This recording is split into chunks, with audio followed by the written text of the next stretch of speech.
ang pinagtatawanan ng mga balita kay ChannelNews.com with your face. May katotohanan at kalokohan, pero lahat ay pangkatwaan lamang.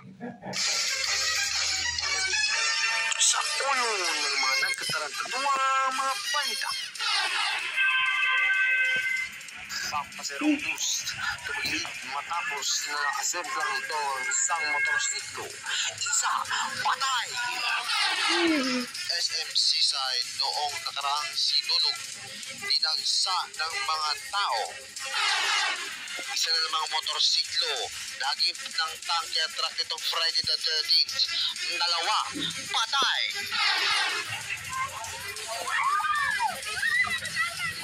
Sa aming mga kaklase, matagumpay na natapunan ng itlog sa kanyang kaarawan noong ika-6 ng Enero. Ang buong video, tutukan!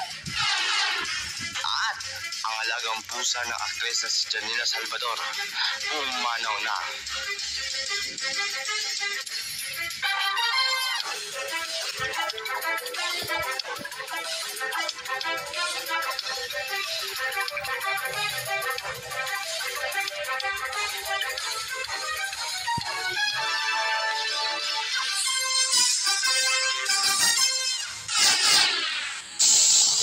Sa Barangay Banigan, Badyan, Cebu, makikita diyan sa CCTV ay isang di umano habal-habal na driver na ito yung pasahero ito ay pasakay na ito.